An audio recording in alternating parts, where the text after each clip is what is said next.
sometimes it's not going to be the way you want it to be. I just finished doing a drawing session, and I realized that there are going to be some nights, sometimes when I'm working on these projects and I want to work on, or when I'm working on improving myself, I'm not going to be able to do them in a way that I think is how I should be doing them. I'm not going to be doing them at the quality that I think I should be producing. It doesn't matter if I'm like 10, 13, and 18, 19 weeks into improving. There are going to be times when I'm doing like less work. And you can chop it up to burnout. You can chop it out to not being patient or whatever. But what I really think it is that it's a checkpoint whenever you're doing anything that you want to do or progress in. I think that we all try and aim for perfection to a certain extent. This drawing should look exactly like the one that I'm like, doing the example off of, or this book should invoke these feelings and these emotions, but it's not doing it, or this code that I'm writing right now should be doing this thing that it should be, that it's not doing. I feel like we just get too caught up in those things when what we really should be thinking about is comparatively from where I started was what I'm doing right now, my baseline. Everything that I drew or just sketch is, well, I won't say good. It is better than what I was doing before I started sketching. If I was to write right now, anything that I write would be 10 times better than what I would have produced when I first started writing. If I was to work out and do it mediocrely comparatively to my standards now, it would still be better than if I didn't work out, or like how it was a year ago or 2 years ago. For example, like, okay, so when I was doing bench press today, I was doing, I think, 155, it's in the ballpark of my body weight. It's, I think, about 40 pounds from my body weight, so I'm almost there. But 155, I was doing 155, and if I was to harp over not being able to do more than 5 reps of that, I'd kind of just be disrespecting myself to a certain extent. Because if that is my base, if that is my medium, if 5 reps is my medium, that is 30 times better than what my beginning reps were, which were zero. Zero. I could barely lift one plate, or I can barely lift the bar comfortable properly. Not even just comfortably, but properly. I can barely lift the bar off my chest. And now I'm doing 155. Not great, but better than what I started. And I'm not like I'm not obese or like super scrawny by any means of the example. Not that there's anything wrong with being that, but clarify, just to clarify, like why that is. Why I feel at least I should be doing better, because it's not like I'm like scrawny or like I'm overweight and I don't have muscle definition. But anyway, we get caught up in these things. We get caught up in the idea that whenever we go and work on this project, regardless if we're tired, regardless if the day was bad, that there should be some level of expected quality, and that ends up getting in the way. You feel discouraged. You don't really want to do the thing that you want to do anymore, and it just you just feel bad at the end of the day. But if you were to look at it like this, is that this right here, the quality that I'm producing right now, what I'm doing right now, is a checkpoint, or is a reality check of, hey, you may not be able to produce better work than yesterday, but look at what your base is, and respect that. Like, and you should revel in the idea that your base is 10 times better than your old work, which is also an important thing too. If you haven't done it, date all your work. Keep like you may not keep a journal, or you may not want to do a journal, but it doesn't have to be a journal. Just write on a sticky note saying, hey, I did these 2 things, or save the document and put the date on it. So then way you go back and you compare and contrast how you've improved versus how you improved, and maybe where you need to improve on. But yeah, hopefully you didn't hear that. I just hit my near my desk. Yeah, I just thought about that because I was for like, so I've been doing writing, drawing, working out in video design, just been like recording, editing videos. I want to say I did the video design probably like for the past 5 weeks, but writing and drawing have been something I've been doing consistently for 11 weeks. And even though that there's something I know I've been consistently doing, and I have proof of it, I still feel as if the quality of the work that I'm producing within those respective skills should be better. And the truth of the matter is that it is getting better. I'm just overestimating my ability to do that within a certain time frame, or I'm trying to force myself to be better within a certain time frame that is not conducive of my capabilities at the moment. This stems from like a bigger issue that I'm currently writing an essay on. Just the essay is just for fun, but I'm currently writing an essay on like about lock-in culture and how I think that people are using the wrong terminology when it comes to that. I'll go into it a little bit here.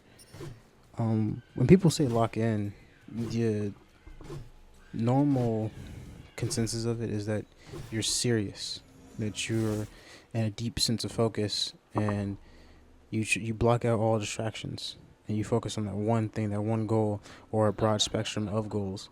And the thing about that is that I feel, or the issue with that is that I think that a lot of people get roped in to the lock-in culture because the goal of it is to have improvement of yourself. Lock in on your workout, lock in on your body, lock in on this writing assignment or your writing, lock in on your video game design, lock in on your drawing skills. You just isolate. Do that for an hour every day for 5 days straight. Lock in on that hour. And while those, like, using it in increments are the perfect way of doing it, if you block out an hour a day and you work on the thing that you want to work on, great. But where I think where it goes wrong is when people start to talk about, oh, you need to lock in this year. Disappear for 6 months. Don't talk to your friends. Don't entertain women. Or guys. Don't even try to date. Just go to work, eat, work on the project, and that's it. And I feel like that's so wrong because when a lot of average people, or I don't want to say average because I feel like that's disrespectful to the people, but when people who are looking at it and just wanting to just improve their life on a baseline do that, they actually end up destroying some of their goals and their values that they hadn't yet realized. See, like, for example, if you were to, if someone was to tell you to lock in on your workout routine, right? And you're a person that used to hang out with their friends, go out and drink, go to bar or go out to restaurants or whatever, and you used to spend time with your friends, you're going to be like, oh, your motivations for getting healthy might be, I don't like the way that I feel. Okay, so you're going to go to the gym and then they're telling you go lock in, or you get into like this lock-in culture. You're going to start cutting out your friends that would like to do the eating and the drinking and stuff like that. And while on surface that may be a good thing for you, what it really comes down to is that you end up isolating yourself. And when you isolate yourself, it becomes a lot harder for you to make friends and then have pleasurable moments. And it's kind of a roundabout way to get to it, but that's basically what I'm trying to get to, is that when you lock in, or when you take locking in too far, you end up creating an echo chamber of who you pretty much are. Like all your bad habits and stuff like that come to the surface, and you end up reflecting all that back onto you. You cutting out your friend, locking in and cutting out your friends isn't really what you want in the first place. The goal was for you to be, or to achieve, some level of happiness or betterment of yourself. And how is the way I don't understand how, like, pushing your friends away is going to do that for you. If anything, that's going to make it worse. Because all you be doing is ruminating over and over again about how you're X, how you're Z, how you're fat, how you can't read, how you can't draw, how you can't do any of this, X, Y, Z, can't drive, don't have a driver's license, don't have a job, blah, blah, blah. And then you get to this point, or at least average people get to this point, that aren't in necessarily a situation where they have to be better. It's just something that they get the pleasure of wanting, or not pleasure, but the privilege of just wanting to be better, and it being optional for them. Those people end up getting more depressed, or end up just getting depressed and not wanting to improve at all. And the negative outcome of that is that they end up not having friend groups anymore or their friends anymore because they said they were locking in and they wanted to cut them out. And then a lot of times what happens is then these when somebody does this, they end up being pretty harsh with their friends. You guys are poisoning me. You guys don't want me to be successful when they're asking you to do this. And like, I'm not saying this from a perspective of not having done. Well, I haven't done it, not to that extent. But there have been times when there's been multiple times within my friend group where uh, me and the boys, and it used to be a cycle, and I realized that. But every now and then we'd be like, "Oh yeah, bro, I'm going MIA for this week, or MIA for this month." And I realized I was like, "No, we can't keep doing this." Because every single time, well, it was more of a reflection on me. Because every single time I did it, I never came back a better me. Or I never came back enjoying myself even more. I remember just ruminating and just like, oh, I just didn't want to be around people. And I thought that just not being around people was going to be enough of a motivator or enough of. I thought that other people were the reason why I wasn't writing better. That I was spending too much time with them and not enough time focusing on those things. When all actuality is just that I wasn't being attentive enough on the project, um, on the projects or the skills that I want to build. And that's where it really comes down to is that how attentive are you on the thing? Are you genuinely sitting down there and saying, hey, this is the thing that I'm doing that's wrong? One thing that like writing has taught me, I think I mentioned this in a previous video, or maybe I did in a previous recording and just didn't upload it. But I said writing, I meant drawing. One of the things about drawing is if I'm drawing somebody with spiky hair or whatever, and my spikes are too like wide on the outside, I would just keep doing that and then look at the drawing and be like, why is it not looking the same way as the reference image that I have? And as of recently, I'd stop whenever I noticed that doesn't look right. I go off to the side and I start practicing narrowing and improving the lines, whether it be thickness, whether it be the shape or the curvature or something like that. But I'm attentive in doing that. That's the important part. Is that I took a step back and I was attentive of it. I could have kept drawing like that for the rest of this week, and then whenever me and my guys get around for our weekly hangouts, I could have been like, yeah, guys, like I'm reflecting on like my drawing and my writing right now. It's not good. I gotta go. I can't do this. I have to focus. I have to bring value to this week by locking in. I have to lock in on this. Nah, that's not what it really is. Because you just keep doing the same thing over and over again. You're attentive. You have to be attentive. So when I really trying to say here is that like I feel like a lot of people, when you say lock in, you need to have a specific name for it. Like, what are you locking into? And then in addition to that, you need to also assess what that process is for you. Using that as a general term, I feel like has affected a lot of people, or at least a lot of. I keep saying average, and I really like.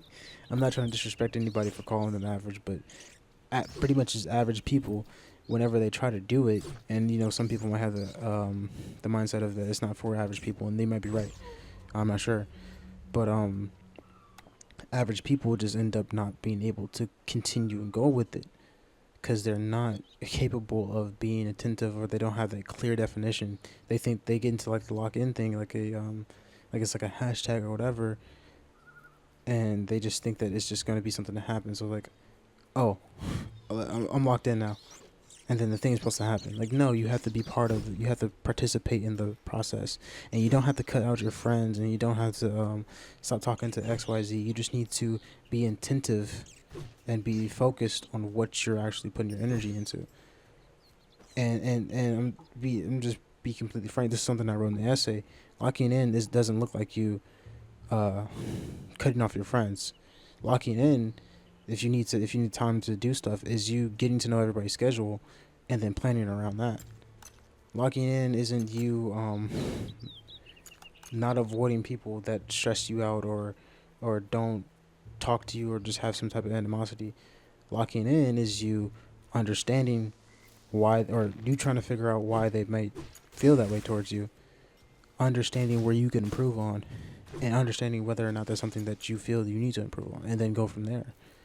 Locking in is being attentive. That's what it really is. At least that's what the overall concept, not the, like, you can apply locking into whatever, but the concept, or like the main goal of, I want to say movement, but I don't think it's a movement, but the culture of it. That's what it's there for. It's you getting serious and you being focused. It's not you isolating yourself, making yourself more depressed.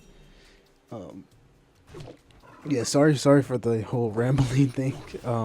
Also, I know that my mic quality might be a little lower. I had to turn it down because, like, the last video you could hear my niece screaming, and I was like, yeah, I'm not. There's only like 2 times throughout the day that I'm able to record, and I just cannot record those with my work schedule. Yeah. So yeah, thank you for watching the video. I don't. I'm still getting used to like ending them. I don't want to plan. I don't want to say I have anything coming, but well, just stay tuned. Thank you for watching.